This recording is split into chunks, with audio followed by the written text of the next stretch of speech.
तो आज जो लेआउट लेके चल रहे हैं हम वो है हमारा एक स्मॉल हाउस प्लान है 30x20 का। इस पर भी हमें ड्यूप्लेक्स सेटअप करना है, स्टेयरकेस कैसे सेटअप करना है क्या है, आज उसी से स्टार्ट करते हैं हम। मैंने टेम्पलेट ली यहाँ से, फिट की बनाई भी है पहले से। मैं नॉर्मल टेम्पलेट से स्टार्ट कर रहा हूँ। मैंने एक ऐड ओपन किया यहाँ पे। सबसे पहले हम यूनिट सेट कर लेते हैं। यूनिट सेट करने के लिए UN एंटर किया और यहाँ से टेम्पलेट्स चूज़ कर लिया अपनी। या तो आप आर्किटेक्चर ले सकते हो या इंजीनियरिंग ले सकते हो। मैंने आर्किटेक्चर ले लिया। प्रिसीजन 1/4 इंचेस का ले लिया, ओके कर दिया। डी एंटर किया, मॉडिफाई पे गया मैं। प्राइमरी यूनिट्स पे जाके इसको भी आप आर्किटेक्चर सेटअप कर सकते हो या फिर इंजीनियरिंग ले लेते। मैं यहाँ पे मैं इंजीनियरिंग ले लिया क्योंकि मैं पॉइंट्स में वैल्यू रिप्रेजेंटेशन चाहता हूँ, तो इसलिए इंजीनियरिंग ले लिया हमने। ज़ीरो सप्रेशन टेलिंग पे ऑन कर दिया हमने। इसके बाद नेक्स्ट टेक्स्ट पे जाते हैं। टेक्स्ट हाइट में यहाँ से 6 इंचेस का सेटअप कर दे रहा हूँ। एरो साइज़ भी 6 इंचेस का सेटअप कर देता हूँ और एरो को ऑब्लिक कर देता हूँ ताकि वो स्मॉलर वैल्यूज़ भी इजीली दिखा सके। इसके बाद लाइन पे जाते हैं, एक्सटेंड बियॉन्ड डिम लाइन, इसको मैं सेट कर देता हूँ 3 पे। ऑफसेट फ्रॉम ओरिजिन 3 पे। इन दोनों, इसको फिक्स लेंथ को ऑन नहीं किया मैंने। मैं यहाँ पे एक ऑप्शन, एक काम कर रहा हूँ, यहाँ पे जा रहा हूँ लोड, इसको भी इतना ही रहने देते हैं। ओके किया, सेट करंट किया, क्लोज कर दिया, यूनिट सेट हो गई। अब ड्राइंग स्टार्ट करने से पहले सबसे पहले हम क्या करते हैं, अपना लेआउट बना लेते हैं कि कैसी हमें साइड लोकेशन पे साइड मिल रही है। तो मैंने एक रेक्टेंगल लिया, फर्स्ट पॉइंट दिया, डी एंटर किया।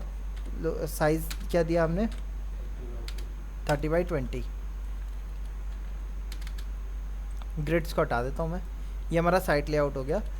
इसके साथ साथ मैं नीचे यहाँ पे डिटेल में लिख देता हूँ। फ्रंट साइड हमारा क्या है, हमने यहाँ पे लिख दिया।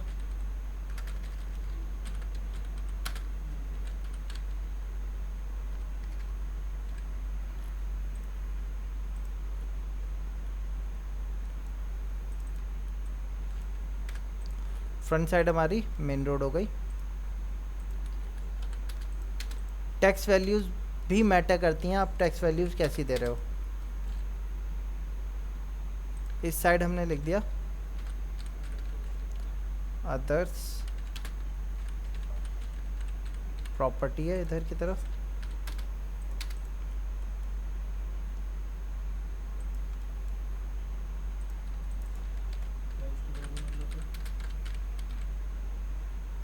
जी,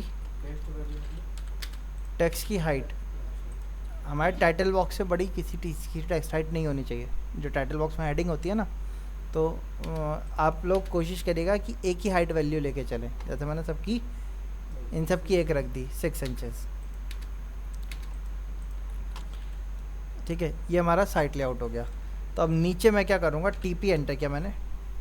TP tool palette, tool palette पे गया। यहाँ से टूल पैलेट से आपके पास, आपको जाना है, यहाँ पे आपको बहुत ढेर सारे अलग अलग टैब्स मिलेंगे। ठीक है, ब्लॉक्स पढ़े थे हमने, याद है?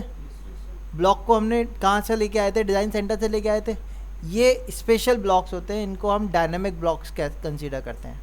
ठीक है, तो यहाँ से आपको जाना है किस में, एनोटेशन में। इनको बनाना हम सीखेंगे बट बाद में, अभी यूज़ करना देखते हैं। यहाँ पे ड्राइंग टाइटल दिख रहा है, मैंने इसको सेलेक्ट करके डबल क्लिक किया, ओके किया, यहाँ रख दिया। अब आप देख सकते हो साइज़ क्या हो रहा है, बहुत ज़्यादा छोटा आ रहा है। तो इसको स्केल कर लेते हैं। स्केल की शॉर्टकट SC एंटर किया, इसको सेलेक्ट किया, एंटर किया, बेस पॉइंट दिया, स्केल फैक्टर 20 दे दिया मैंने। छोटा हो रहा है, 2 टाइम्स और स्केल कर दिया मैंने, हो गया। इसको मैंने अब मुझे ये नाम जो लिख के आ रहा है, क्या लिख के आ रहा है आप देख सकते हो, व्यू टाइटल। इसको मैंने डबल क्लिक किया और डबल क्लिक करके मैंने इसको नाम चेंज कर दिया, क्या,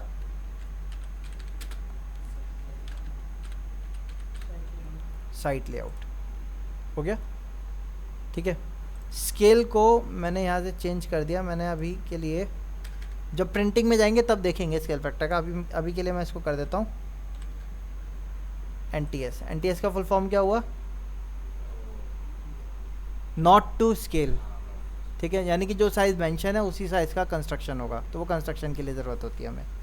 ठीक है, तो एक्चुअल में इसका काम जो होगा वो प्रिंटिंग में देखेंगे हम कितना क्या लेना होता है।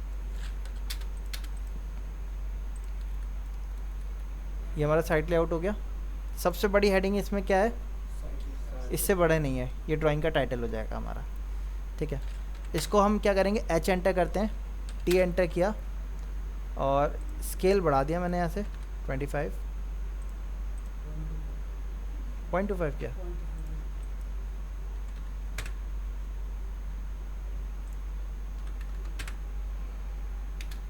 हैच कर दिया हमने। ठीक है, ये हमारे क्लाइंट का लेआउट हो गया, जिसमें आपका साइज़ भी हमने यहाँ पे दिखा देना है। 30 फीट फ्रंट है और 20 फीट की डेप्थ है। अब इस पर हमें प्लानिंग करनी है। प्लानिंग क्या करनी है भाई, इस पर हमें एक प्रॉपर 3 BHK का सेटअप देना है, ग्राउंड प्लस फर्स्ट मिला के, जैसे इससे पहले किया था ड्यूप्लेक्स डिज़ाइन। उसमें प्लॉट साइज़ बड़ा था हमारे पास। ये हमारा क्या है, मिनिमलिस्टिक हाउस डिज़ाइन में जाएगा, स्मॉल हाउस लेआउट है। ठीक है, तो मिनिमलिस्टिक हाउस डिज़ाइन देखेंगे हम इसमें। एक और देखेंगे वो बाद में, उसमें हम बिल्कुल minimalistic but high and client के हिसाब से डिज़ाइन करेंगे। उसमें क्या करेंगे, फ्रंट जो है हमारा घर का बिल्कुल कम लेंगे, जैसे कि 16 फीट या 18 फीट होता है हमारा। ठीक है, तो उस टाइप का लेआउट बाद में देखेंगे, पहले इससे हम स्टार्ट करते हैं। तो साइड लेआउट तो बना दिया हमने। अब इसके बाद मैं क्या कर रहा हूँ, इसके आउटर बाउंड्री को कॉपी करके साइड में रखा मैंने। अब प्लानिंग का काम चालू करना है, तो लेयर से काम हम स्टार्ट करते हैं। एल एंटर करा, बाय डिफ़ॉल्ट 2 लेयर बन के आ रही हैं। कौन कौन से नाम की, 0 लेयर और डेफ लेयर। मैं इसके साइजेस को बढ़ा देता हूँ ताकि ये वैल्यूज़ को मैं ओपन करके चेक कर सकूँ। यहाँ पे लेयर कमांड पे जाना है हमने। लेयर कमांड पे जाके सबसे पहले प्लानिंग की लेयर बनाते हैं, AR dash plan dash break wall.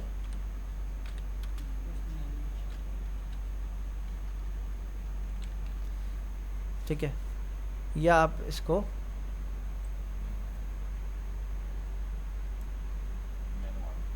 ये इसकी जगह पे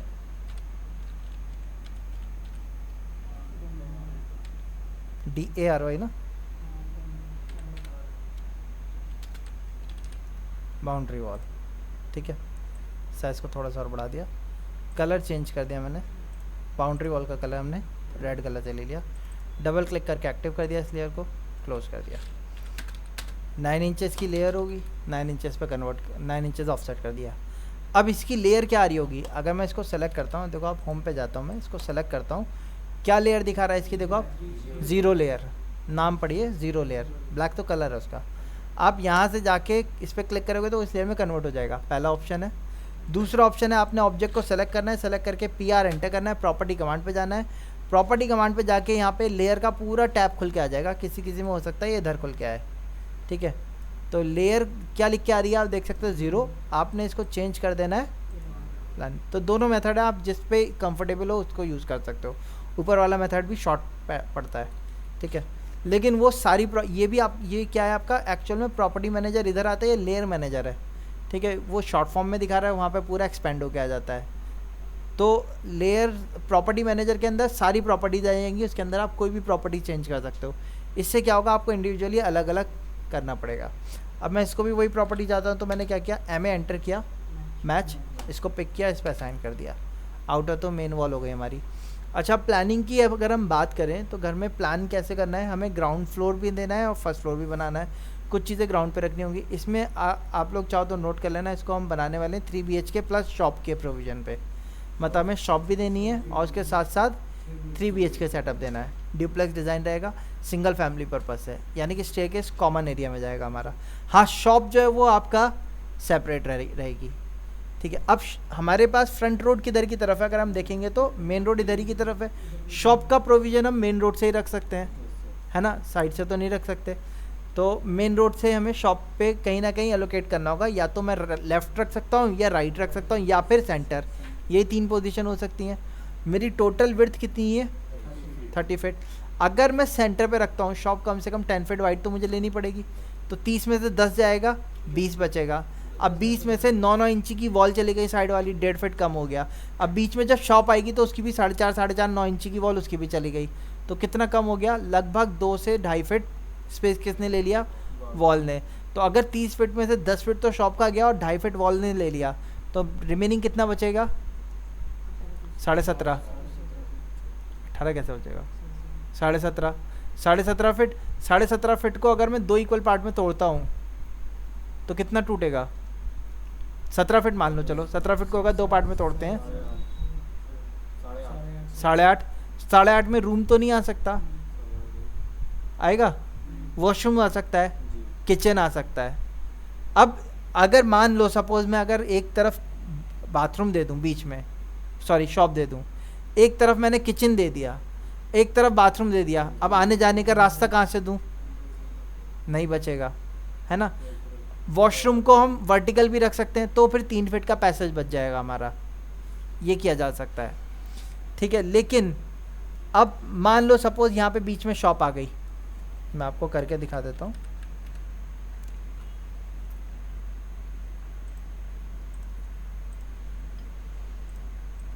ये हमारा लेआउट था, ठीक है।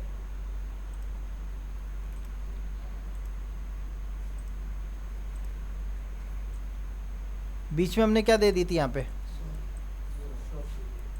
शॉप थी, ठीक।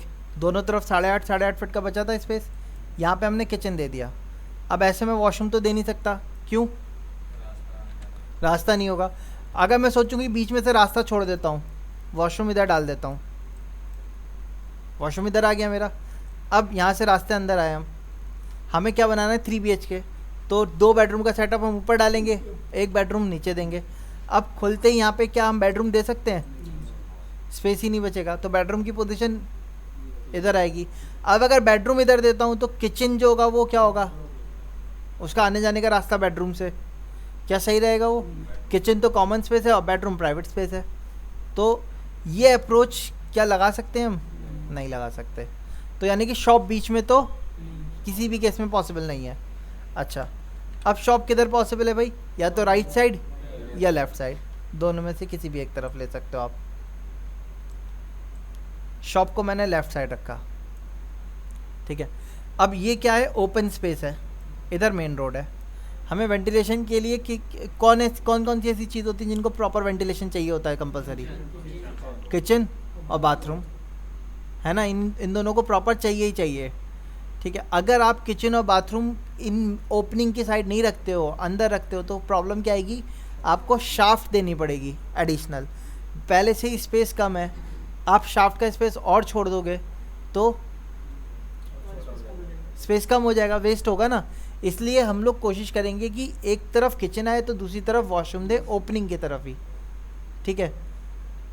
कवरिंग के साइड नहीं देंगे, तो ओपनिंग के 2 एलिमेंट ही बचते हैं, ये और ये।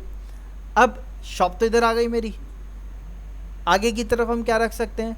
आप चाहो तो एक प्रोसेस ये रख सकते हो कि यहाँ से आपने एंट्रेंस रखा, साइड में आपने किचन दे दिया, यहाँ पे एंट्रेंस के बाद रास्ता आपने चाहे तो इधर से दे दिया। फिर हमें क्या चीज़ और देनी है? वॉशरूम और स्टेयरकेस। अब बेडरूम इसके पीछे डाल सकते हैं हम, क्योंकि यहाँ वॉशरूम तो नहीं दे सकते, है ना?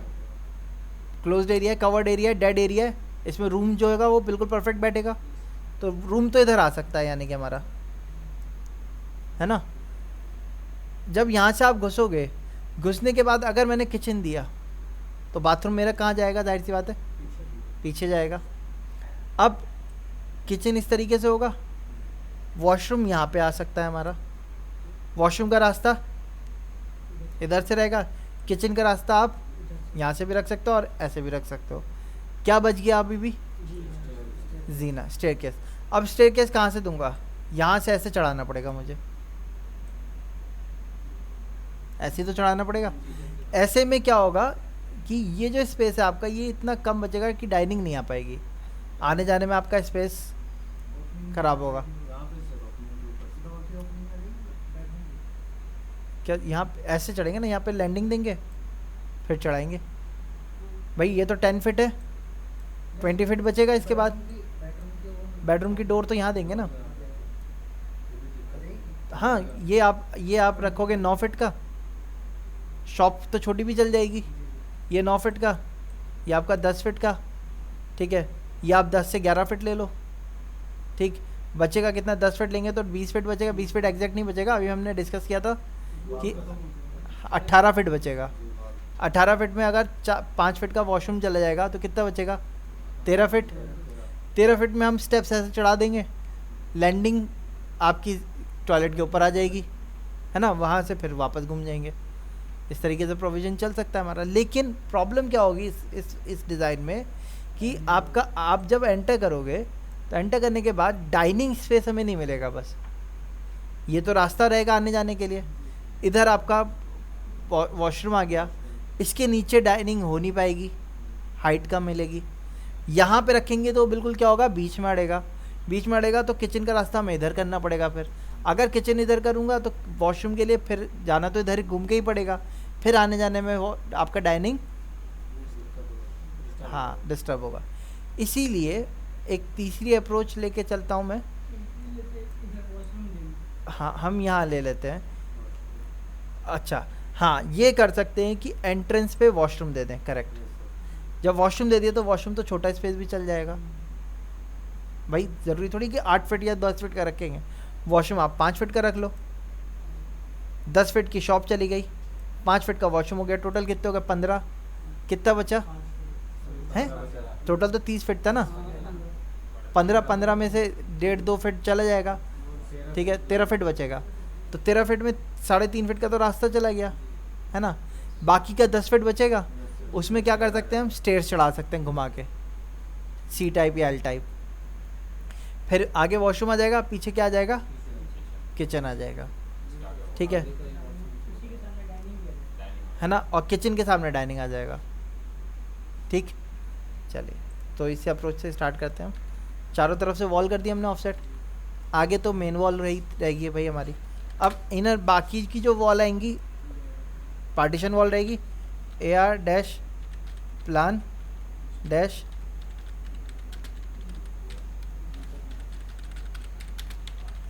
Partition wall. और पार्टीशन वॉल का कलर ब्लू कर दिया हमने। लेयर को एक्टिव किया, कट किया, एक्सप्लोड कर देते हैं इनको, ठीक है। इधर की तरफ क्या रखनी थी हमें, शॉप। अभी एक टेंटेटिव साइज़ ले लेते हैं, 10 बाई 10 की शॉप ले लेते हैं। उसके बाद 4.5 इंची की वॉल ले लिया हमने।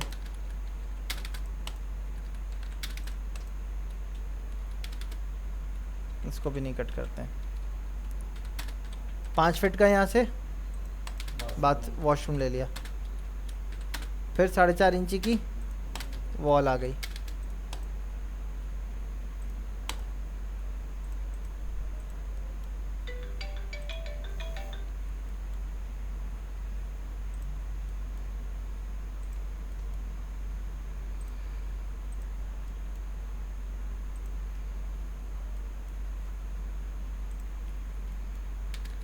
ठीक, ये आ गया। अब आप खुद देख के बता सकते हो, ये रूम बड़ा है, ये क्या है, शॉप है। रूम को तो प्रॉपर साइज़ का होना चाहिए ना, शॉप तो थोड़ी छोटी भी चल जाएगी।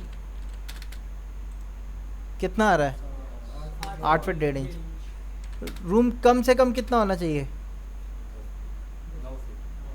कम से कम 9 फीट होना चाहिए। तो हमने 10.5 इंच खींच दिया इसको, इसको भी 10.5 इंच खींच देते हैं, ठीक है।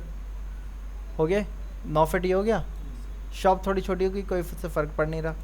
ये रूम आ जाएगा। रूम की एंट्रेंस आप चाहो तो इधर से दे सकते हो या पीछे से दे सकते हो, आपकी मर्ज़ी है। पीछे से देंगे तो घूमने के लिए टाइम लगेगा, फिर स्पेस देना पड़ेगा। आगे दे दिया हमने। अब एंट्रेंस की 2 पोजीशन हो सकती हैं, या तो इधर से हो सकती है एंट्रेंस, या इधर से हो सकती है। कहाँ से रखें, शॉप के साइड से। शॉप के साइड से एंट्रेंस रखेंगे तो एंट्रेंस एंटर करने के बाद, अब या तो हम एंटर करने के बाद फ़ौरन जीना ऐसे चढ़ा दें, एल टाइप। तो जीना चढ़ा के देख लेते हैं। अब जीना चढ़ाना है तो उससे पहले हम क्या करते हैं, यहाँ से लेयर कन्वर्ट कर देते हैं, है ना। और यहाँ से हमें किचन भी बड़ा मिल जाएगा। अच्छा, स्टेयरकेस के लिए विड्थ कम से कम कितनी लेते हैं हम, 3 फीट 3 इंचेस कम से कम। स्टैंडर्ड तो 3 फीट 6 इंच का होता है, बट 3 फीट 3 इंच स्टैंडर्ड का कम से कम हम लेते हैं। अगर मैं रास्ता इधर से दे रहा हूँ तो रास्ता मैं 3.5 फीट का छोड़ूंगा कम से कम। हमने शॉप के साइड में दिया ना रास्ता, 3 फीट 3 इंच। अगर मैं एल टाइप चढ़ाता हूँ तो क्या होगा, मेरा जीना आगे की तरफ ज़्यादा जाएगा, ठीक है। यहाँ इतना रास्ता तो छोड़ना ही पड़ेगा, होगी।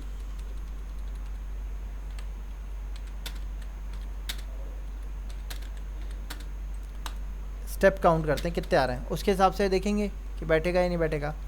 तो एक स्टेप आया, राइज़र वही 6 इंच का लेते हैं, सॉरी 7 इंच का राइज़र, ट्रेड 10 इंच की। टोटल स्टेप कितने लगेंगे हमारे? 18, 17 पॉइंट समथिंग जाएंगे।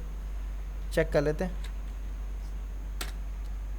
17 या 18 ही लगेंगे। हाइट कितनी होगी? 10 फीट। 10 × 12 डिवाइडेड बाई 17.14, यानी कि 17 स्टेप में अगर हम चढ़ते हैं तो 17 का मतलब क्या हो गया? 16 + 1, तो 16 स्टेप तो पूरे होने चाहिए। तो एक स्टेप ये आया, 2 3 4 5 6 7, 7 स्टेप ये आ गए। 8वां स्टेप ये हो गया, 8 9 10 11 12 13 14 15, 16 स्टेप कहाँ जाएगा और आगे जाएगा। या तो हम एक काम करें, लैंडिंग को भी इस वे में तोड़ दें, लेकिन एक्चुअल में ऐसा कंफर्टेबल नहीं होता, इस लैंडिंग से गिरने के चांसेस ज़्यादा होते हैं। तो हमारा अगर ऑथराइज वे में जगह पे हम बना रहे होते हैं, बहुत फंस जाते हैं, जीना देना ही पड़ता है, तो वहाँ पे हम इस तरीके के प्रोविज़न देते हैं, अदरवाइज़ हम कोशिश करते हैं ऐसा ना दें। तो अगर मैं जीना इधर से डोर खोलने के बाद चढ़ाता हूँ, तो आप देखोगे तो जीना किधर की तरफ जाएगा? आगे की तरफ भागेगा, पीछे की तरफ। अच्छा, इतने स्टेप है नहीं कि आपका वॉशरूम के ऊपर ले लिया जाए। स्टेप कम है ना यहाँ पे। कितने स्टेप थे यहाँ पे? 1 2 3 4 5 6 7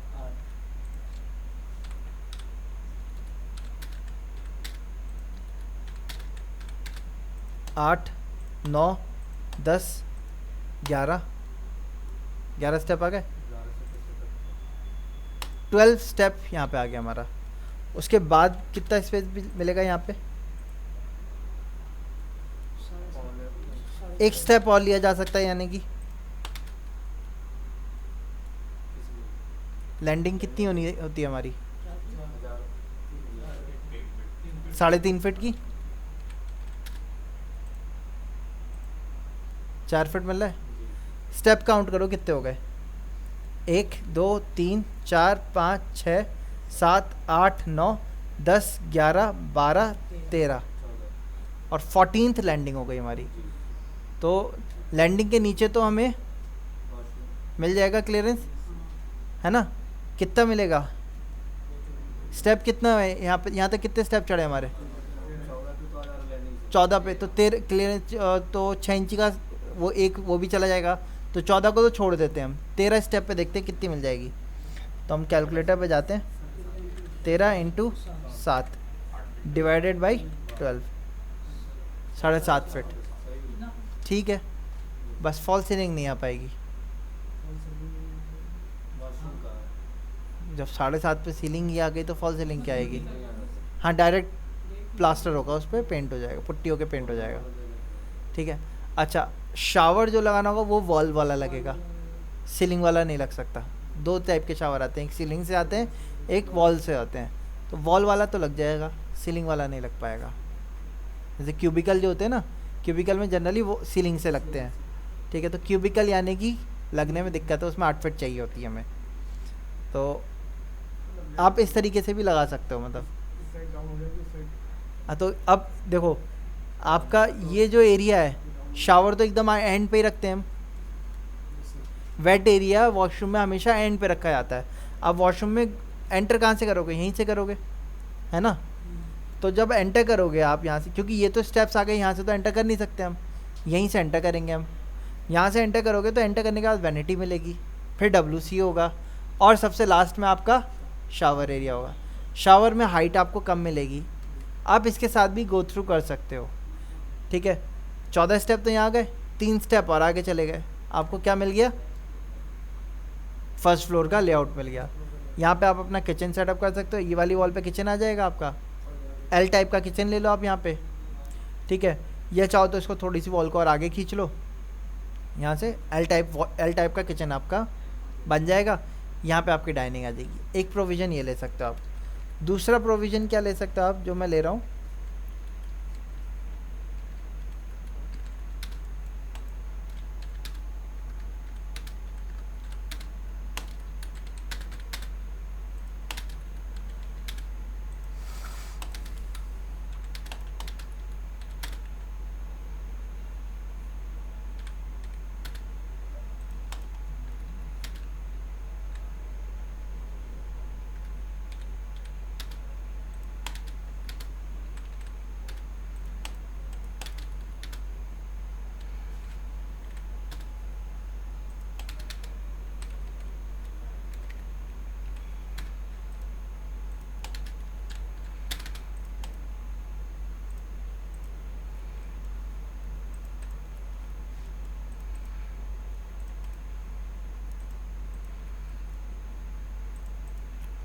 अब इस केस में हमने शॉप किधर कर दी, राइट साइड कर दी।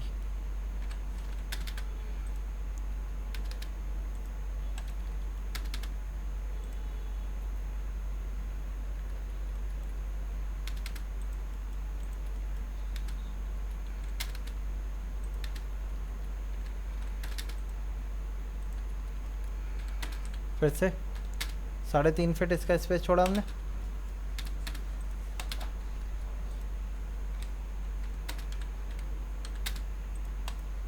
तीन फीट 3 इंच, 3 फीट 3 इंच।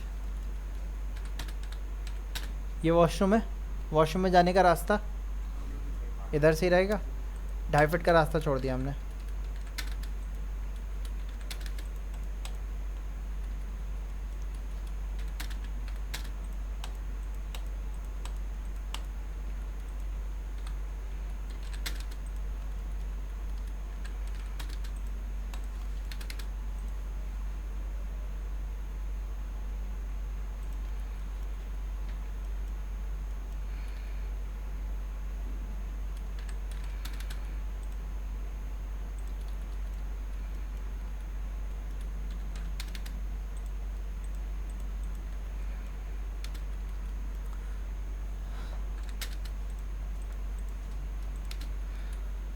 हमने यहाँ से क्या करा, एंटर यहाँ से किया, एंटर करने के बाद रास्ता ऐसे घूम के दे रहे हैं हम,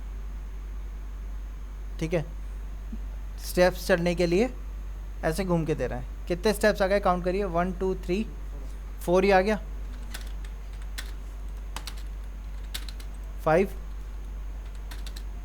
6 7 8 9 10 11। एक स्टेप और आना चाहिए कम से कम, तभी तो हमें 7 फीट की क्लियरेंस मिलेगी, है ना। 11 स्टेप है यहाँ पे। तो मैं एक काम करता हूँ, ये कितना है इस पे छोड़ा है हमने, 5 इंच। हाँ शॉप को कम कर देंगे थोड़ा सा। ये कितना है, 2 इंच।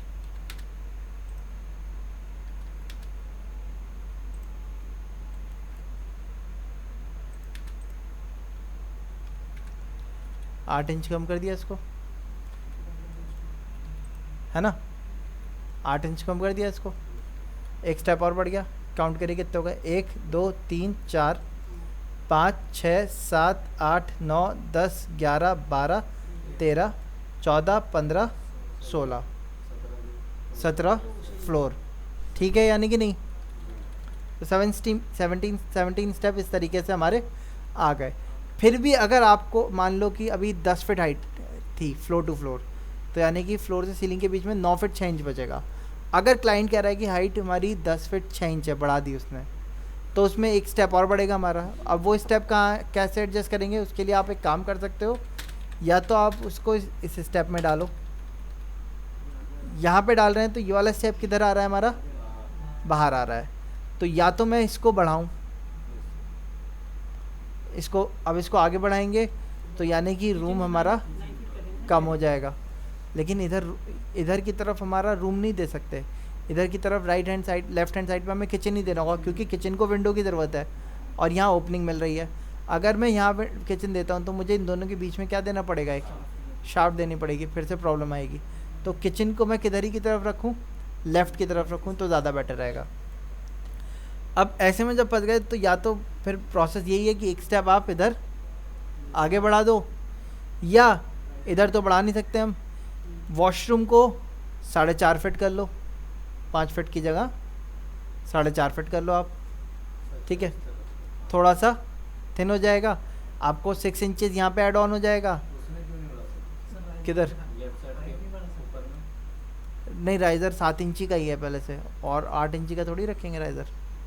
राइज़र पहले से ही ज़्यादा है 7 इंच का। हाँ, या तो फिर शॉप थोड़ी सी और आगे, जितना आप आगे बढ़ाओगे ऊपर, ये याद रखो ऊपर एरिया उतना कम मिलेगा। जब आप यहाँ से चढ़ोगे, चढ़ने के बाद आपको स्पेस चाहिए नहीं चाहिए लैंड प्लेटफॉर्म का, भाई रूम भी देना है हमें, तो प्लेटफॉर्म साइज़ कम से कम 3 फीट का तो हो। तो इसीलिए मैं इसको आगे नहीं बढ़ा रहा हूँ, क्योंकि जितना आपने आगे बढ़ाया उतना ही आपका क्या होगा, ऊपर वाले फ्लोर पे लैंडिंग स्पेस कम मिलेगा, ठीक है। इसीलिए वर्टिकल नंबर ऑफ स्टेप्स ज़्यादा नहीं करने, हॉरिजॉन्टल बढ़ाए, वो ज़्यादा बेटर रहेगा। अब उसको बढ़ाने के लिए यह है कि दोनों तरफ थोड़ा बहुत एडजस्ट कर लो, 6 इंचेस इधर कर दो, ये 4.5 फीट का कर लो, और कितना बचेगा 4 इंच, वो 4 इंच इधर कर दो आप, ठीक है। किचन 9 फीट का है, थोड़ा सा छोटा भी चल जाएगा, ऐसा कोई वो नहीं है। तो अगर आपको एक स्टेप बढ़ाना होगा तो आप इस तरीके से स्टेप को एडजस्ट कर लिएगा। फ़िलहाल अब इसको लेयर में कन्वर्ट करते हैं, हमें एंटर किया,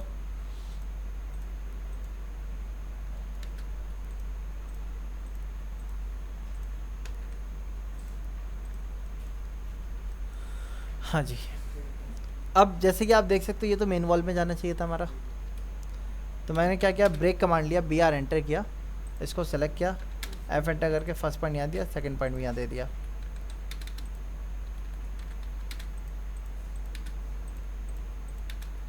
मैच कर दिया इसको। ब्रेक कमांड पे गए,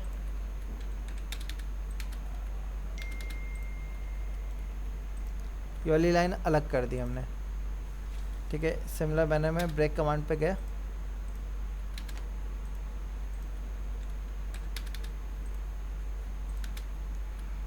इनको अलग कर दिया। अब इसमें हमने स्टेयर्स भी चढ़ा दिया, तो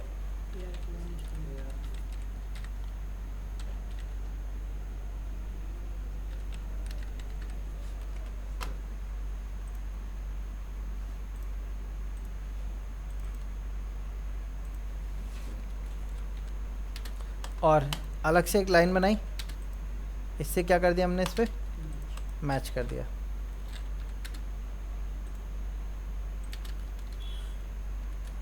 एली एंटर किया, लीडर लाइन से हमने ये दिखाया कि स्टेयरकेस किधर से आपका किस तरीके से चढ़ना है, वो भी दिखा दिया हमने।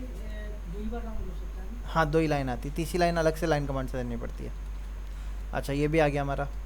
अब स्टेप्स जो होते हैं, हम 3 फीट के ऊपर के जितने भी स्टेप्स होते हैं उनको हम डॉटेड में दिखाते हैं, क्योंकि वो सेल लेवल के ऊपर चले आते हैं, सेल लेवल से ऊपर वाले एलिमेंट हाइड अवे पे दिखाते हैं हम। तो इसके लिए हम क्या कर रहे हैं, लाइन टाइप पे जाते हैं, LT एंटर किया, लोड पे गए, यहाँ से हिडन लाइन टाइप को आप लोड कर लो, लोड कर लिया। अब किसी भी एक लाइन को सेलेक्ट करना है, लाइन टाइप पे जाना है, और हिडन कर दिया हमने। दिख नहीं रहा है, इसके लिए LTS एंटर करेंगे, लाइन टाइप स्केल बढ़ा देते हैं हम, आ गया, इससे मैच कर दिया हमने, ये सॉलिड ही आएगा, ठीक है। ये स्टेयरकेस हो गया, ठीक। अब रूम भी तो देना है ना, लेकिन नीचे, तो रूम के लिए मैंने, ये लेंथ कितनी मिल रही है, 9 फीट, तो ये वाली वैल्यू को मैं बढ़ा लेता हूँ जी। पार्किंग के बिना बना रहे हैं,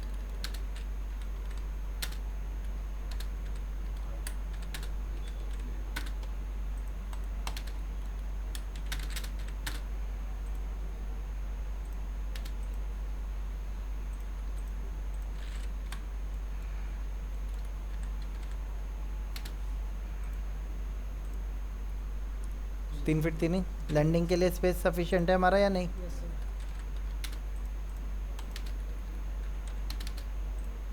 अब रास्ता आप बेडरूम का इधर से भी ओपन कर सकते हो अगर आप चाहो तो, ठीक है। बट हाँ, तो इसीलिए प्राइवेसी के तौर से अभी आप देखोगे तो इधर से देना ज़्यादा बेटर रहेगा। तो यहाँ से 3 फीट का रास्ता छोड़ दिया हमने।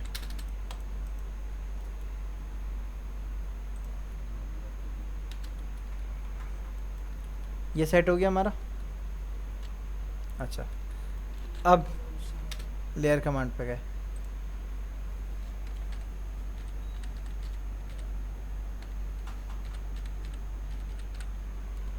एनोटेशन की लेयर बनाई।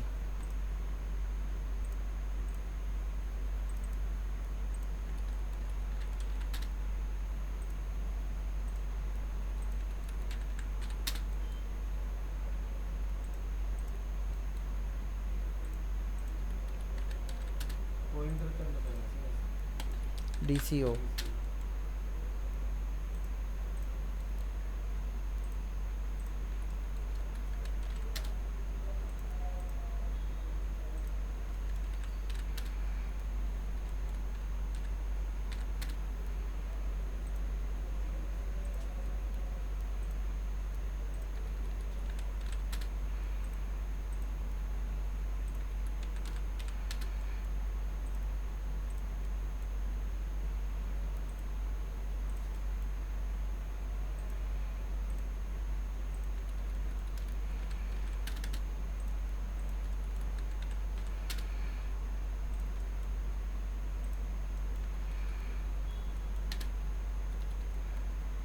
ठीक है। चलो, इतना हमने कर दिया, इसमें लिख दिया। अब एनोटेशन को इससे नहीं लिखेंगे रहमतुल्लाह, एनोटेशन के लिए टेक्स्ट कमांड लेंगे हम। टी लिखा, साइज़ दिया। पीछे साइज़ कितना लिया था हमने? 6 इंचेस का, 6 इंच लेते हैं। ये क्या हो गया हमारा? शॉप। शॉप का साइज़ क्या है हमारा? है 9 फीट 4 इंचेस बाय 9 फीट, यही था ना। एक टेक्स्ट लिख दिया हमने, 9 फीट 4 इंचेस बाई 9 फीट, यही है। इसको कॉपी करके ऊपर लिखा। ये क्या हो गया हमारा? किचन।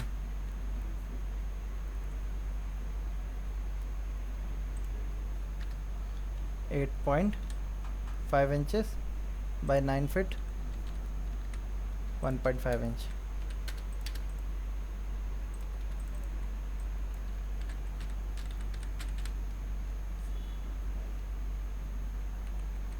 सिंगल लाइन आता है ना, डबल लाइन आता है, सिंगल लाइन। ये लेंथ कितनी है इसकी?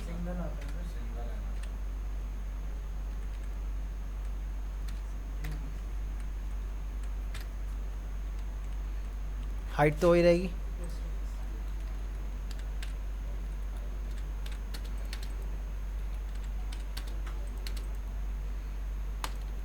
ये क्या होगा हमारा?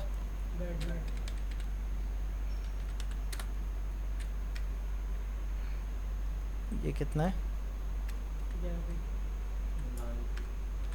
11 फीट।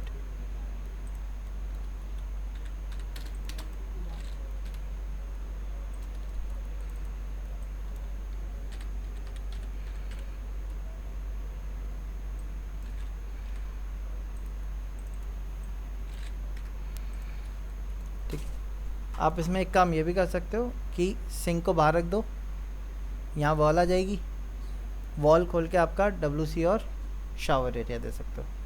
बट फिर प्रॉब्लम वही रहेगी कि जब आप WC से बाहर निकलेंगे तो सिंक हाथ धोने के लिए बाहर आना पड़ेगा आपको। बिल्डर फ्लैट में ये चल जाता है, जितने भी आपने बिल्डर फ्लैट देखे होंगे सब में ये होता है। लेकिन जो आपके हाई एंड क्लाइंट्स होते हैं उसमें हम ऐसा नहीं देते, वैनिटी वॉशरूम के अंदर ही देनी चाहिए हमें। ठीक है, तो वॉल को हमने, बात वही पड़ेगी, कोई कम ज़्यादा नहीं पड़ेगा, बस डोर यहाँ लग जाएगा, उसके पीछे वैनिटी हो जाएगी यहाँ पे। अच्छा, जब ये बन गया इसको डिलीट कर देना हमने, है? हाँ, लिखने के लिए तो किया था, और किस लिए। अब इसको भी कॉपी करके नीचे रखा। ये क्या हो गई हमारी?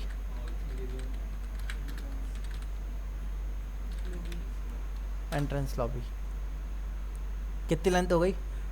7 फीट 5 इंच बाई और प्लस 6 फीट, तो कितना हो गया? 13 फीट 5 इंच भाई, ये तो 9 फीट की रहेगी, है ना। वॉल टू वॉल मेज़र होती है, स्टेयरकेस कट जाएगा जाहिर सी बात है, लेकिन एरिया वॉल टू वॉल ही मेज़र होता है। ये एंट्रेंस लॉबी हो गई। अच्छा, एंट्रेंस में बीच में से हम खुला छोड़ेंगे कटआउट छत पे ऊपर, ठीक है। तो उस पर चारों तरफ आप ग्लास दे सकते हो रेलिंग के तौर पे, ऊपर भी स्काईलाइट दे सकते हो आप, ठीक है। ममटी जैसे होती है ना, ममटी में बीच में, जैसे मॉल्स वगैरह जाते हैं तो बीच में देखा होगा उस ऊपर क्या करते हैं, यहाँ शीशा लगा के छोड़ देते हैं ग्लास की ग्लेजिंग के साथ, उसको स्काईलाइट बोलते हैं। तो यहाँ से हमारा जो वो स्लैब है ऊपर छत का वो कटा होगा, तो इसको कट आउट होगा, तो इसको हमें क्या करना पड़ेगा, कट करके दिखाना पड़ेगा। तो मैं इसको डॉटेड फॉर्म में ले जाता हूँ,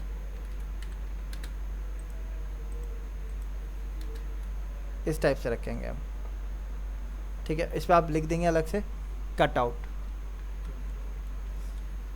तो ये आपका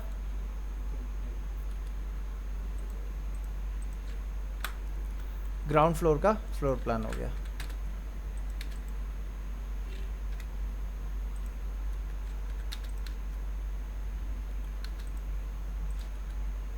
डबल क्लिक किया, यहाँ चेंज कर देंगे, इसको क्या दे देंगे,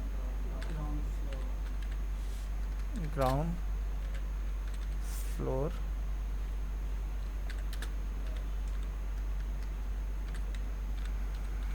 लेआउट।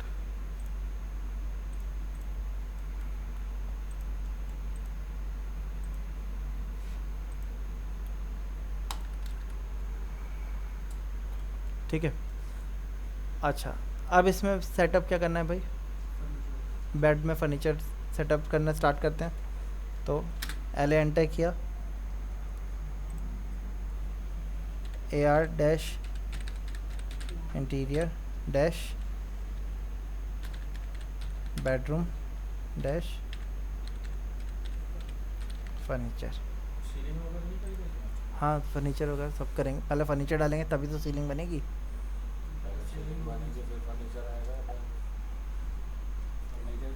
टीवी यूनिट कहाँ आएगी, उसके हिसाब से ही तो सीलिंग बनाऊंगा मैं, है ना। बेड कहाँ होगा, टीवी कहाँ लगेगा, उसके हिसाब से तो सीलिंग का सेटअप करूँगा।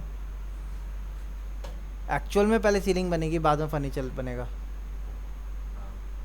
कंस्ट्रक्शन में उल्टा होता है, ऐसे ही अभी कॉलम नहीं लगाया हमने, सबसे पहले क्या होगा, एक्सकवेशन होगा, कॉलम खड़े होंगे, उसके बाद बिल्डिंग का प्लान स्टार्ट होगा। लेकिन कॉलम पहले बना ही नहीं जा सकते, डिज़ाइनिंग में पहले फ्लोर प्लान तैयार करना पड़ेगा।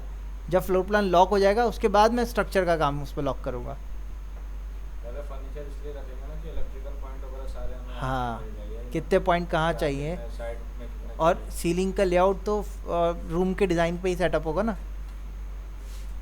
अब मान लो बेडरूम पे सीलिंग का लेआउट अलग है और टीवी यूनिट का सीलिंग लेआउट अलग, मतलब सीलिंग अलग टाइप की है, ट्रैक लाइट हमने कहीं और देनी है, तो वो चीज़ें हम कैसे डिसाइड कर पाएंगे। तो लाइट्स हमें कहाँ देनी है, बेड कहाँ है, उसके रेस्पेक्ट में ही तो रखेंगे हम। पहले फर्नीचर हाँ, पहले फर्नीचर लेआउट लॉक करेंगे, उसके बाद सीलिंग लेआउट पे जाएंगे। जैसे पहले फ्लोर प्लान लॉक हो गया, फिर उस पर कॉलम खड़े करेंगे, वो लॉक हो गया, फर्नीचर लॉक कर दिया, इस तरीके से प्रोसेस रहेगा। फर्नीचर से भी पहले कॉलम लॉक किए जाते हैं एक्चुअल में, क्योंकि कॉलम के कटआउट कटेंगे आपके, ठीक है। तो एक काम करते हैं, पहले कॉलम ही अरेंज कर लेते हैं इस पर, ठीक है। तो कॉलम अरेंज करने के लिए अब कॉलम का काम किसके अंदर जाएगा, स्ट्रक्चर के अंदर। स्ट्रक्चर कौन से डोमेन के अंदर है, सिविल। तो CE डैश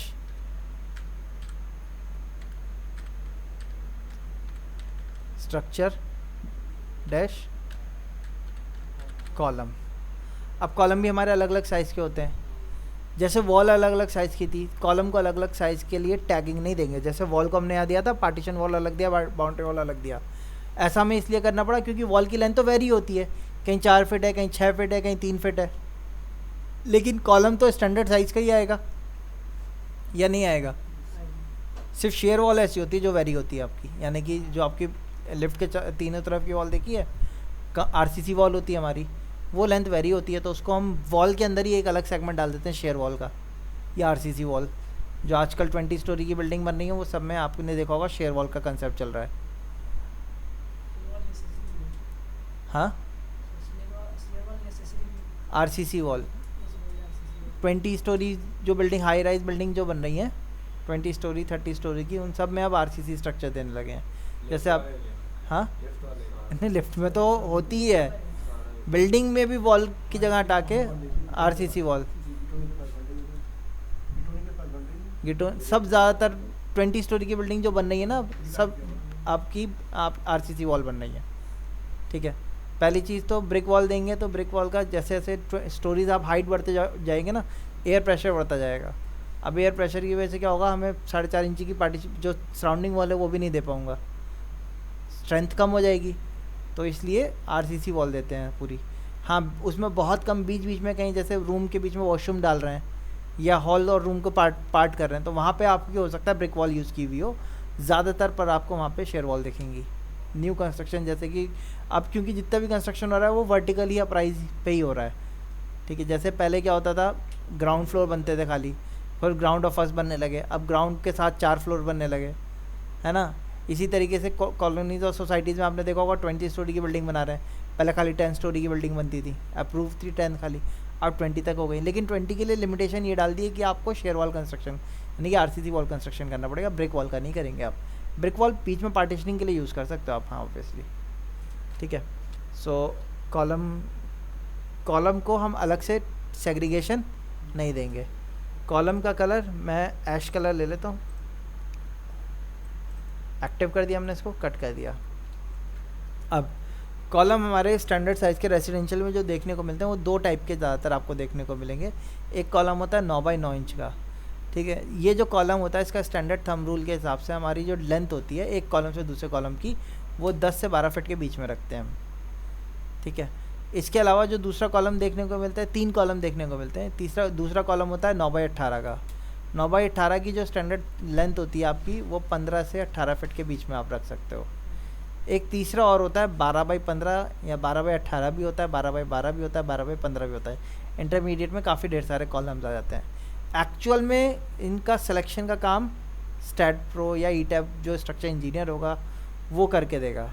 ठीक है, लेकिन वो भी क्या करेगा, वो स्टैट प्रो में एनालाइज करता है, वो भी पहले क्या करेगा, उसको जब कैट प्लान दिया जाएगा वो थंब रूल के हिसाब से कॉलम प्लेस करेगा, उसको अपने स्टैट प्रो या ईटैब जैसे सॉफ्टवेयर के अंदर डाल के चेक करेगा कि क्या बिल्डिंग हमारी जो लोड है क्या उसको सस्टेन कर रहा है या नहीं कर रहा। तो उसमें 2 कंडीशन आएगी, सस्टेन नहीं कर रहा तो यानी कि स्ट्रक्चर का बढ़ाना पड़ेगा, चाहिए तो करेगा ही करेगा, बढ़ाना पड़ेगा। सस्टेन कर गया तो उसमें भी 2 कंडीशन होती हैं। एक हो गया कि बहुत ही ज़्यादा इफेक्टिव बना दिया, मतलब बिल्डिंग इतनी ज़्यादा स्ट्रांग बना दी, उतना लोड ही नहीं था, उसको कहते हैं अनइकोनॉमिक बिल्डिंग। ठीक है, आजकल अनइकोनॉमिक बिल्डिंग बनाई नहीं जा सकती। जैसे आपने पुरानी टेबल अगर आप देखोगे तो आप उसको अगर पुरानी टेबल को उठाओगे तो आप अकेले उठा नहीं पाओगे बेड्स को, पुरानी टेबल को, है ना। क्यों? हैवी होती हैं, प्योर वुड की बनी थी, और वुड में भी 6-6 इंची की प्लैंक लेते थे। आजकल क्या कर रहे हैं हम बोर्ड का यूज़ कर रहे हैं, है ना। फर्नीचर बन रहा है हमारा, बेड वगैरह बन रहा है, बोर्ड का बनता है, फ्रेम बनाते हैं लकड़ी का चारों तरफ, बाकी बोर्ड फिट कर देते हैं। चारों तरफ वुड लगाने की ज़रूरत ही नहीं है, क्योंकि जो लोड है वो अभी आज भी वुड पे, बट वुड का क्या कर दिया, खाली फ्रेम स्ट्रक्चर रखा, 4 पाए वुड के रखे, बाकी सब क्या कर दिया आपका बोर्ड का डाल दिया। 4 पाई देखिए, उसमें 4 पाए तो होते हैं, बीच में क्या होता है ना, बांध है वो आपका, उस पर हमारा लोड नहीं आ रहा, क्या आ रहा है। तो इसी तरीके से वुडन बोर्ड जो आते हैं आपके, प्लैंक्स आते हैं, उन पर रोक देते हैं। सस्ते पड़ते हैं, चीप पड़ते हैं, क्योंकि कंपोजिट वुड से बनाए जाते हैं वो। प्योर वुड महंगी पड़ेगी हमें, कॉस्टली पड़ेगी उसके अंदर भी वो भी पूरे सॉलिड नहीं होते, उनके अंदर स्पेसर्स पड़े होते हैं अलग अलग। ठीक है, तो इस वजह से वो चीप पड़ जाते हैं हमें। तो लेकिन फर्नीचर का काम तो वो भी कर रहे हैं, काम तो हो ही रहा है ना, पैसे बच रहे हैं हमारे। प्योर वुड का आप बेड खरीदने जाओगे तो 60-70 हज़ार में सिंपल सा बेड आएगा आपका। आजकल फैंसी बनाने के लिए लोग क्या कर रहे हैं, पैसे वहाँ ना खर्च करके उसकी लुक में पैसे खर्च कर रहे हैं। तो स्ट्रेंथ पॉइंट ऑफ व्यू तो हमारा क्या है, एक बेड है उस पर कितने लोग बैठ जाएंगे, 2 4 6, इससे ज़्यादा तो नहीं बैठेंगे ना, ठीक है। तो उसको बना दिया गया कि 1000 लोग बैठ जाएँ तो भी ना टूटे, लेकिन 1000 लोग को बैठना ही नहीं है उस पर, है ना। तो ऐसी बिल्डिंग भी हमारी क्या होती हैं, अनइकोनॉमिक बिल्डिंग्स होती हैं, जो कि आपने मान लो मैंने बहुत हैवी कॉलम दे दिए, 9x18 के कॉलम दे दिए, अब वो बिल्डिंग इतनी स्ट्रांग बन गई, उस पर लोड ही नहीं था। अब जब बनाएंगे हम तो कंस्ट्रक्शन किसके पैसों से जाएगा, क्लाइंट के पैसों से जाएगा। अब क्लाइंट वो पैसे वहाँ रोक के वो उसके किस में यूज़ कर सकता था, लुक्स को, एस्थेटिक्स को अच्छा करने के लिए यूज़ कर सकता था। जो बजट उसमें किसने खर्च कर दिया, स्ट्रक्चर पे खर्च कर दिया, वो भी अनइकोनॉमिक स्ट्रक्चर। इकोनॉमिक स्ट्रक्चर में चाहे पैसा लगेगा ही लगेगा, ऐसा भी नहीं है कि जहाँ पे 9x18 का चाहिए वहाँ पे 9x9 का हमने कॉलम डाल दिया, वो क्या होगा, आपका बिल्डिंग फेलियर हो जाएगा, फ्रैक्चर, वो बिल्डिंग में क्या हो जाएगा, लोड नहीं झेल पाएगा तो क्या होगा, बिल्डिंग फ्रैक्चर हो जाएगी हमारी। तो ये सारा चीज़ एनालिसिस का काम किसका होगा, स्ट्रक्चर इंजीनियर का। बट वो भी जैसे मैंने बताया, वो क्या करेगा, जो कैड मॉडल जाता है वो उस पर थंब रूल से प्लेस करेगा, फिर लोड लगाएगा, फिर चेक करेगा। अगर बिल्डिंग फेलियर हो गया तो यानी कि तो उसको और कॉलम और या कॉलम हैवी करने पड़ेंगे, बार्स के साइज़ को बढ़ाना पड़ेगा। लेकिन अगर स्ट्रक्चर पास हो गया, अब वो पास में चेक करेगा कि कितना इकोनॉमिक है। मान लो फैक्टर ऑफ सेफ्टी 50 जा रहा है, इतना फैक्टर ऑफ सेफ्टी की ज़रूरत ही नहीं है, ठीक है। तो बिल्डिंग प्लान बनाने के लिए पहले ये कैड की फाइल में अंदर की देनी जरूरी है, अगर नहीं देना हो मेरे को सिंपल अंदर वो रख के डायरेक्ट खाली वॉल प्लान दिया जाएगा, वॉल प्लान तो देना ही पड़ेगा ना, क्योंकि वॉल प्लान नहीं शेयर करोगे तो वो वॉल कॉलम जो होंगे वो तो अपने मर्जी से, आपने मान लो आउटर बाउंड्री दे दी, अब उसने कॉलम अपने हिसाब से प्लेस कर दिया। मान लो कहीं पे ये बीच में यहाँ पे कॉलम डाल दिया उसने, अब यहाँ मेरा हॉल है, हॉल के बीच में कॉलम आ गया तो क्या सही रहेगा, कमर्शियल बिल्डिंग बनती है सब में आपका फ्लोर प्लान के साथ ही जाता है, क्योंकि वॉशरूम वगैरह के आप एलिमेंट पहले ही अरेंज करके दोगे ना। नहीं, वॉशरूम के ही मिलते होंगे, बाकी तो खोखला रहता है पूरा फ्लोर को 2 टाइप की वॉल होती हैं, वो फ्लोर प्लान जो होगा वो वॉल के साथ ही जाएगा, फर्नीचर या इंटीरियर का कोई काम नहीं होगा उस पर। सिविल को खाली सिर्फ वॉल प्लान बना के भेज दिया, जिससे उसको पता चल सके कि कहाँ कहाँ रूम है, क्योंकि उसको कोई ना कोई एक स्टार्ट पॉइंट तो चाहिए ना कॉलम अरेंज करने के लिए। अब जैसे मुझे कॉलम अरेंज करने हैं तो एक कॉलम तो मैं यहाँ दूंगा, सेंटर मेरा यहाँ आ रहा है, अगर मैं यहाँ कॉलम दूंगा तो इसके सामने क्या आ गया, ये स्टेयरकेस, तो ये रास्ता है। अब अगर इसका बीम आएगा तो कॉलम दूसरा यहाँ तो दे नहीं पाऊंगा मैं, या तो लेफ़्ट दूंगा या राइट दूंगा, है ना। और अगर कॉलम बीच में स्ट्रक्चर वाले ने अरेंज करके दे दिया स्ट्रक्चर एनालिसिस करके, अब एक्चुअल में कॉलम यहाँ लग नहीं सकता, लगेगा तो ये हॉल का व्यू खराब होगा। तो फिर हमें उसके हिसाब से वो करना पड़ता है, फिर जो अगर प्लान के हिसाब से पहले स्ट्रक्चर वाला कॉलम अरेंज करके देगा।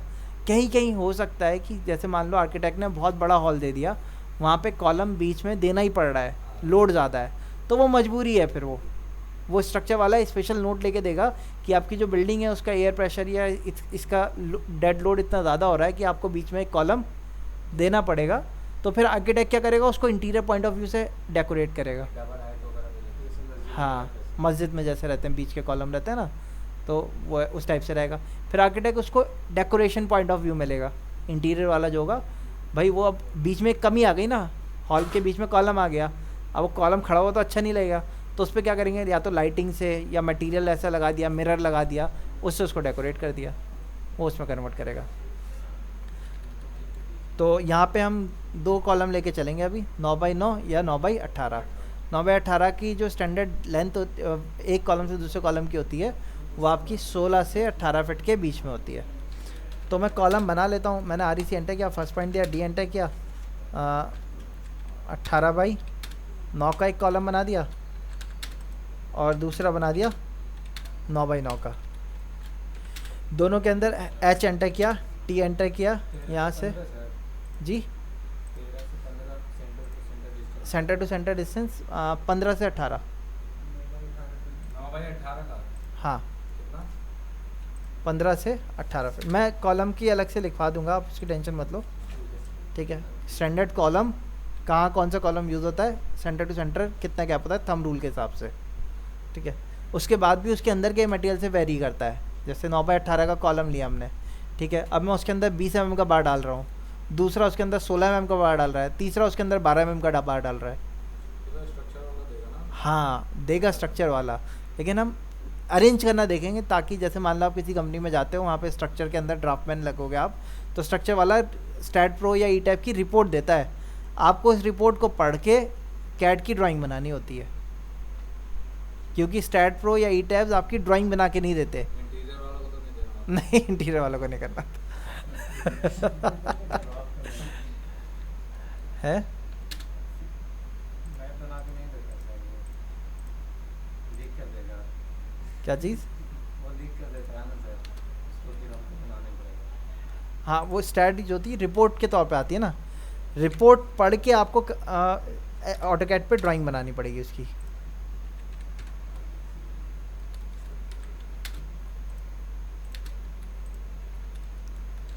अब मैं इसको ब्लॉक बना देता हूँ, बी एंटर किया, एक को नाम दे दिया मैंने C1।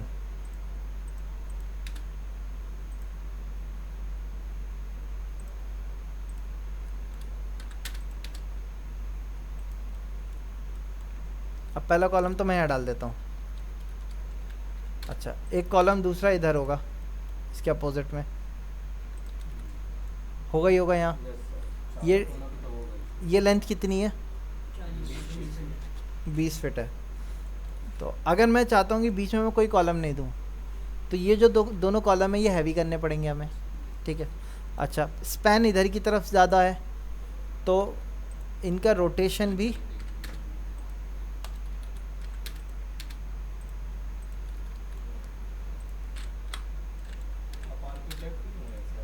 जी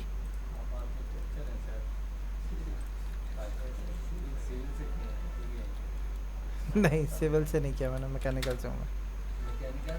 हाँ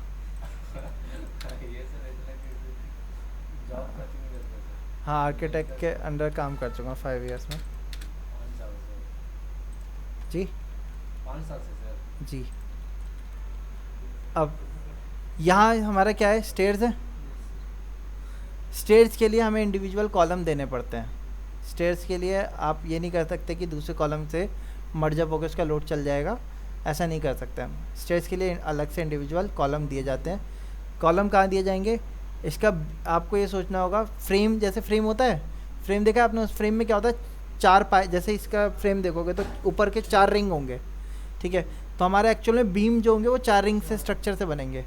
तो एक तो हमारा कॉलम ये आ गया, एक कॉलम इधर आएगा, बीच में तो आ नहीं सकता कॉलम, है ना। तो एक कॉलम यहाँ है, एक कॉलम यहाँ आएगा। इन दोनों के बीच में गैप कितना है, 14 फीट के आसपास है। अब ये वाला कॉलम मैंने छोटा दिया, क्यों? क्योंकि यहाँ पे गैप कम है। अब इसका गैप ज़्यादा है ना, तो यहाँ कौन सा कॉलम दिया जाए, बड़ा वाला कॉलम।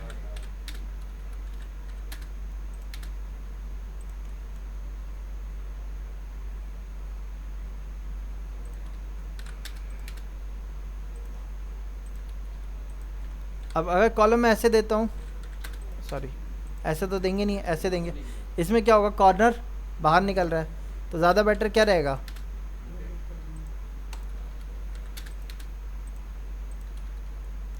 अब इस पर बीम आ जाएगा 8 फीट के ऊपर आएगा, लेकिन कॉलम तो वर्टिकल चलेगा, बीम 8 फीट पे आ जाएगा। उसी पे लिंटन आपका फ्लोर का आ जाएगा, उसी पे आपकी ये लैंडिंग आ जाएगी। ये वाली लैंडिंग कैंटिलीवर रहेगी, वॉल से अटैच हो जाएगी। ये वाली वॉल जो आ रही है ना, ये आपकी मेन वॉल है, तो हमें यहाँ तक वॉल सॉलिड चलानी पड़ेगी, क्योंकि इसका लोड जो है लैंडिंग का वो किस पे जाएगा, ये तो पार्टीशन वॉल है, इस पर नहीं जा सकता। मेन वॉल यही है, इसी पे लोड जाएगा यहाँ से, बल्कि इवन उसको जो आपके बार हैं वो इस वॉल के अंदर से निकालेगा, वो स्टील के बार, ठीक है, उस पर आपका इसका लोड रहेगा। ये कैंटिलीवर रहेगा पूरा, ठीक है। तो आपका आरसीसी भी, आप आजकल जो कंस्ट्रक्शन हो रहा है वो आरसीसी का हो रहा है, जो आपके स्टेयरकेस बन रहे हैं आरसीसी के बन रहे हैं ना, तो वो उसमें कोई दिक्कत ही नहीं है। अगर आरसीसी का नहीं बनवा रहा है कोई, इंटीरियर में कई बार क्या होते हैं, हाँ एमएस के बनते हैं, एमएस के बनने के बाद उसके ऊपर वुडन क्लैडिंग हो जाती है या स्टोन की क्लैडिंग हो जाती है, तो उसमें भी कोई इशू नहीं है। यहाँ पे आपका ये एक कॉलम ये आया, दूसरा कॉलम इधर आएगा, तो बीम होगा, एक बीम पे फंसेगा आपका, हाँ उसको बार तो फंसाना पड़ेगा ना, हाँ। तो अब वो बीम जो है, जहाँ पे ये लैंडिंग आएगी वहाँ पे बीम पड़ा होगा, उस पर वो बार जो होगा वो फंस के यहाँ वाली वॉल पे आएगा। अब यहाँ पे भी आपको क्या होगा, अब यहाँ तो कॉलम बीम बीच में से तो जाएगा नहीं, सीलिंग पे जाएगा, नीचे तो होगा नहीं। तो नीचे क्या करना पड़ेगा, ये वाली वॉल को डबल वॉल बनाना पड़ेगा जो इसके लेवल पे जाके ख़त्म हो जाएगी, ठीक है, यानी कि डबल ब्रिक वॉल। ये पार्टीशन वॉल से काम नहीं चलेगा क्योंकि लोड पार्टीशन वॉल नहीं ले पाएगी। तो अगर एमएस का बनाना है तो ये वाली वॉल आपकी मेन वॉल होगी क्योंकि ये गार्डर पड़ेगा पूरा। हाँ 9 इंची की वॉल, लैंडिंग का हाइट कितना होगा ना? लैंडिंग की हाइट तक रखेंगे, उसके ऊपर रखने की ज़रूरत नहीं है। डीपीसी डाल दे तो डीपीसी कहाँ डालोगे, वॉल में 4 इंची की 2 इंची की डीपी होती है और ये वॉल लोड ले नहीं पाएगी, नहीं चलेगा। आपको पिलर देना पड़ेगा फिर, पिलर बीच में देना। जहाँ पे आपका एमएस का रॉड आएगा ना, बार आएगा, उसके नीचे पिलर देना पड़ेगा। और कई बार जब नहीं होता तो एक अलग से लोहे का पिलर खड़ा करते हैं, उस पर रोकते हैं। लोहे का अलग से फ्रेम साइड में हाँ, फिर प्लेट बना बस हाँ ठीक है। लेकिन ज़्यादा बेटर रहेगा कि आप वॉल जो दो, हाँ इसके नीचे की वॉल जो है वो आप 9 इंची की दो, बाकी की वॉल 4.5 इंची की रखो, ठीक है, उस पर रोक दो लाके।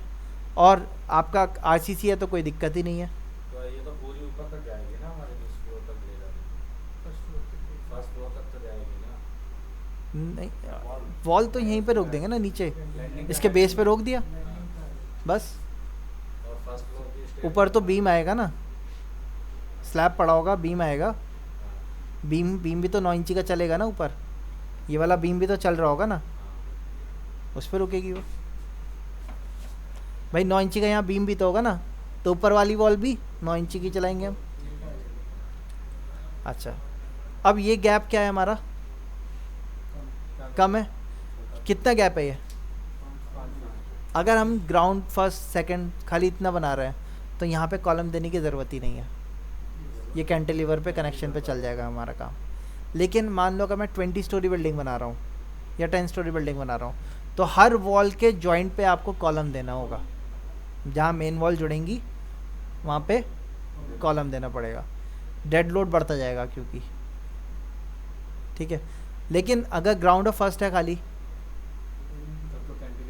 हाँ फर्स्ट सेकंड है खाली तो भी चल जाएगा, ठीक है। आप लोग बालकनी देखते हो 3 फीट आगे निकलती है, कैंटिलीवर पे ही तो होती है, सेम ये वही है, 3 की जगह 5 फीट निकल रही है, ठीक है। अच्छा, अब इसका बीम जो होगा एक इधर पड़ेगा, तो मुझे क्या करना होगा, ये 9 इंची वाले को कॉपी करके इधर रखना होगा। अब इसके बाहर तो नहीं लेके जा सकते हम, या ले जा सकते हैं? बाहर तो नहीं ले जा सकते ना, मतलब इसको बाहर नहीं ले जा पाएंगे हम।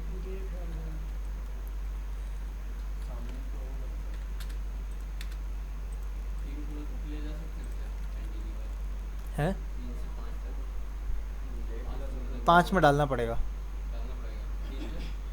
3 तक कोई ज़रूरत नहीं है, लोडिंग के ऊपर है कितनी, हैवी नहीं, फिर हाँ बीम जो होगा वो हैवी होगा इसका। अब यहाँ पे मैं छोटा अगर रखूँगा तो ये डेप्थ जो है मेरी ये ज़्यादा है, ठीक है, उस तरफ बड़ा कर दीजिए। इधर उससे कोई फ़र्क नहीं पड़ रहा, बीम तो 9 का ही चलेगा, बीम की डेप्थ ज़्यादा होगी। यहाँ पे 9, ये डेप्थ ज़्यादा है, इस पे देना ही पड़ेगा मैं 18 का, 18 के दिए बिना काम चलेगा नहीं।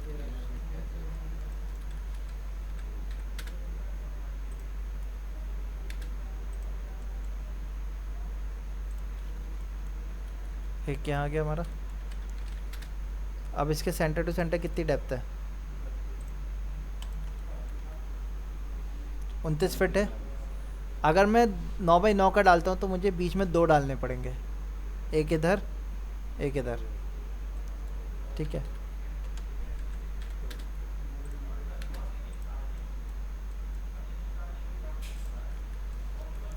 अब अगर मैं सोचूं ये बीम उठा के मैं यहाँ कर दूं, बीम बीच में आएगा, मतलब कॉलम बीच में आएगा, तो कॉलम क्या होगा, रूम के बीच में से पास होगा, वो बीम जो होगा वो रूम के बीच में से पास होगा। जब बीच में से पास होगा तो यहाँ पे फैन लगेगा, तो हमारा फिर क्या होगा, बनिए पूरा। सर ये पूरा ट्रेसिंग करके सारा बना है, इसको हम पहले चलिए, सो कॉलम तो अरेंज हो गए हमारे, बस 2 मिनट। हाँ अब इसके बाद हमने क्या करना है, इंटीरियर सेटअप करना है, लेयर कमांड में गए, इंटीरियर फर्नीचर वाले को एक्टिव कर लिया। अब बेड हमें क्या करना है, लेके आना है, तो आई एंटर करता हूँ मैं, कोई पुराना पड़ा होगा, AutoCAD library, right block, bed, bed को ले लिया मैंने वाले को और इसको मैंने यहाँ रख दिया, कट कर दिया है, स्केल कमांड, हाँ इसको मैंने मिरर किया पहले तो। अब ये कौन सी लेयर में आ रहा है,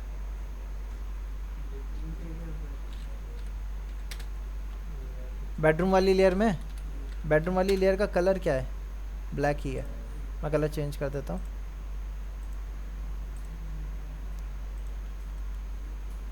रूम में वो मिरर, अब मैंने इस बेड को मूव कर दिया इस वॉल पे, हो गया। यहाँ गैप कितना मिल रहा है हमें,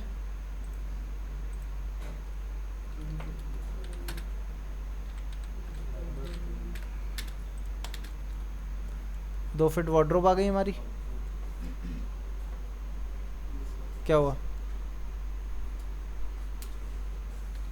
ठीक है 2 फीट की वार्डरोब आ गई, 1.5 फीट पे भी चल जाती बट हमने 2 फीट दे दिया। और आराम से इसके बाद स्पेस है हमारे पास 2.5 फीट का, आप शटर वाला भी दोगे तो भी काम हो जाएगा। अच्छा मैं एक काम कर रहा हूँ, एक्सप्लोड कर दिया। आजकल मॉडर्न हाउस वगैरह में जो ट्रेंड चल रहा है वो क्या है कि स्पेस कम है हमारे पास, हमने साइड की इसको हटा दिया, इधर से 20 इंची का स्पेस छोड़ा,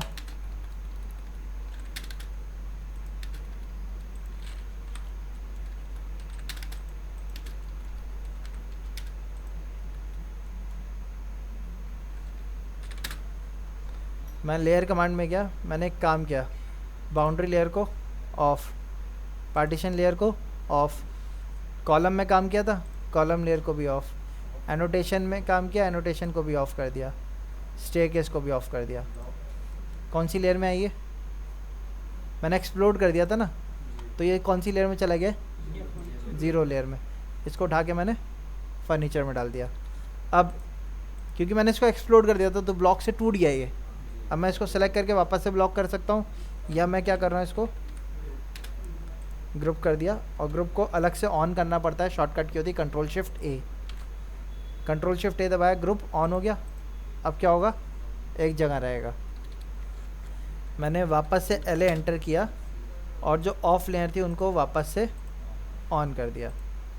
अच्छा ये भी तो फर्नीचर की लेयर है, इनको भी फर्नीचर में कर दिया। वार्डरोब हम दे रहे हैं 3 फीट की, एक वार्डरोब 3 फीट की, दूसरी वार्डरोब, इसको ट्रिम कर दिया हमने। ये जो एलिमेंट रहेगा इसमें हम ओपन शेल्फ रख देंगे, हाँ बुक वगैरह के लिए रख सकते हो, या आपके जैसे पर्स वगैरह के लिए होते हैं, बैग्स वगैरह के लिए ओपन शेल्फ कर देंगे। ये आपकी टेबल हो जाएगी, इसके नीचे इसका स्टूल आ जाएगा। ड्रेसिंग टेबल देनी होती है ना हमें, अगर वर्किंग टेबल देनी है तो कोई इशू नहीं है, ठीक है। ड्रेसिंग टेबल देनी है तो स्टूल आपका स्टूल वगैरह जो होगा वो आप दे सकते हो। वर्किंग टेबल देनी है तो आपको इसी पैटर्न में देनी पड़ेगी, क्योंकि इधर गैप नहीं मिल रहा हमें चेयर रखने का। चेयर रखने का गैप आपको तभी मिलेगा जब आप इधर की तरफ स्टडी टेबल दो।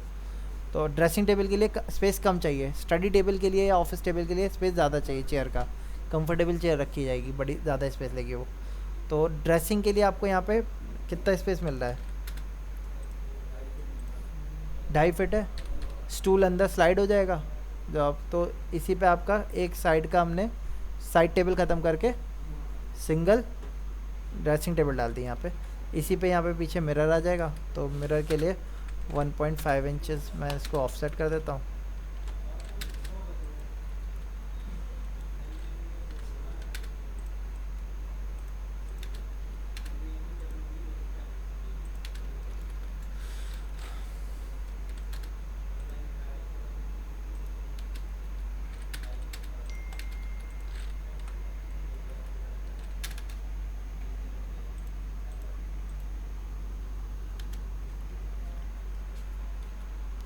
ठीक है, ये हो गया आपका। सो बेडरूम हमारा आ गया है। किचन सेटअप पे आ जाते हैं। इधर किचन सेटअप तो हो ही जाएगा आप लोग से, ठीक। वॉशरूम का सेटअप कर देता हूँ मैं। वॉशरूम में 3 फीट का शावर एरिया हो गया, ठीक है। टोटल 9 फीट है और 2.5 फीट की वैनिटी दे दी हमने, 1.5 फीट वाइट कर दिया।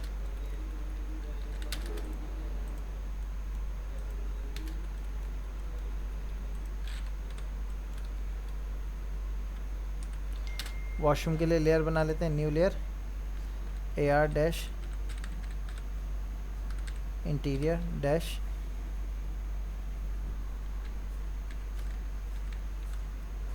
सैनिटरी, ठीक है। स्पेलिंग सही कर लिएगा आप, मैं कलर चेंज कर देता हूँ।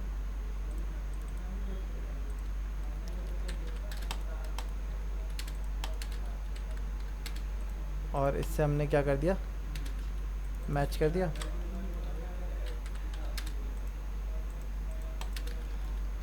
WC के लिए मैंने पीछे एक लेज वॉल दे दी,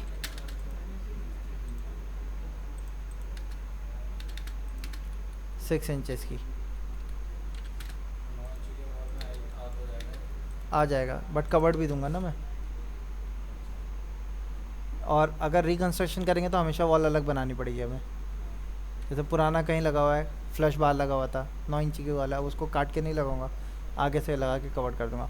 और मैं कबर्ड भी देना चाहता हूँ, जैसे आजकल चल रहा है ना ट्रेंड, वॉशरूम के ऊपर निश देते हैं, उसके ऊपर कबर्ड दे देते हैं, ठीक है। तो उसके लिए आपको क्या करना पड़ेगा, 6 इंच की वॉल आगे लेके उसको पत्थर से कवर कर देंगे। निश आ जाएगी, कल को मान लो कभी रिपेयर करना होगा तो निश के ऊपर जो पत्थर है उसको हटा के रिपेयर भी हो जाएगा, पत्थर निकल के वो। बट 9 इंची की वॉल पे भी लगा देते हैं, पाई वो आपका जो वॉल माउंटेड होता है वो आ जाता है।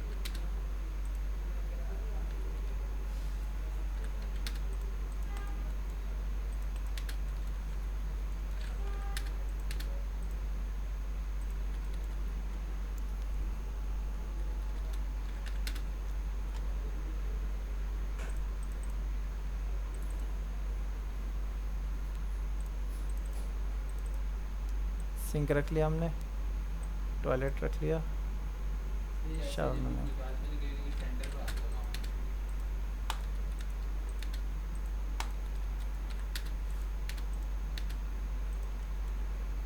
इसको इसके मिडल पे रखा।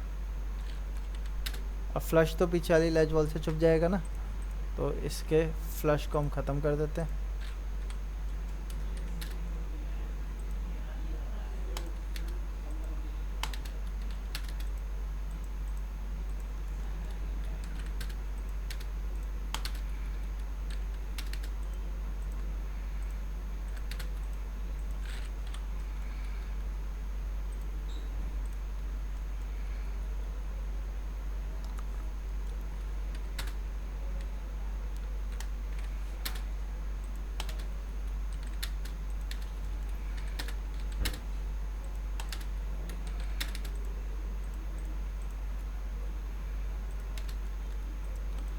शावर एरिया और WC के बीच में एक ग्लास का पार्टीशन देंगे, ठीक है। फिक्स ग्लास है तो आपका आप 12 mm का टफ एंड ग्लास दे सकते हो एक, ठीक है। और अगर आप नॉर्मल ये वाला ग्लास लगा रहे हो तो उसके लिए आपको 1.5 इंची का पहले एक फ्रेम देना पड़ेगा PVC का, उस पर आपका ग्लास लग जाएगा। हाँ, ये एरिया शावर के लिए हो गया ना। वेट स्पेस बैक में हो गया, वैनिटी इधर आ गई। अब ये साइज़ इसका बड़ा है तो मैं इसको स्केल कर देता हूँ, 0.75 टाइम मूव किया। कितना होना चाहिए सर? 1 मिनट, ये जो डेप्थ है ये कम से कम 1.5 फीट की होनी चाहिए, ठीक है। 1.5 फीट की होगी, 1.5 फीट का आगे स्पेस होगा तो 3 फीट हो गया। और 2 फीट कम से कम इसकी विड्थ होनी चाहिए, हमने 2.5 फीट लिया। हाँ हाँ, पत्थर में ही बनेगा तो 2 फीट चाहिए ना, 1.5 फीट का तो, क्योंकि आपको 18 इंची का तो सिंक होता है, 18 इंची का सिंक होगा। फिर आप साइड में रखोगे ना सामान, जितना बड़ा होगा उतना अच्छा लगेगा, जितना छोटा होगा उतना ख़राब लगेगा। मतलब वहाँ से इंसर्ट करने में सेंटर पे आता है वहाँ पे, क्या? मतलब एक्सेस पे जहाँ पे रहता है ना, हाँ, वहाँ पे आ जाता है सीधे। मूव कर दो। इसके पीछे क्या आएगा आपका, मिरर वॉल आएगी। तो 1.5 इंची की गैपिंग ले ली हमने, ये आपका मिरर हो जाएगा। इसके नीचे 180 आ जाएगी। कई बार यहाँ पे भी हम बीच में भी एक ग्लास पार्टीशन दे देते हैं प्राइवेसी के लिए, लेकिन जनरली तो नहीं चलता है। ये आपका वॉल माउंटेड में तो चलता ही नहीं है वैसे भी। ठीक है, ये आपका शावर यूनिट हो गया। शावर एरिया को हम एक स्टेप डाउन रखते हैं जिससे कि पानी का फ्लो जो है शावर एरिया में हो सके। तो मैंने 1 इंच यहाँ से गैप ले लिया, इसको एक्सटेंड कर दिया और इसको मैं इससे मैच कर देता हूँ। हो गया ये आपका टॉयलेट तैयार। ठीक है, किचन रह गया, मैं इसको यहीं पे सेव करता हूँ। कल किचन और फर्स्ट लेआउट फर्स्ट फ्लोर का बता दूँगा।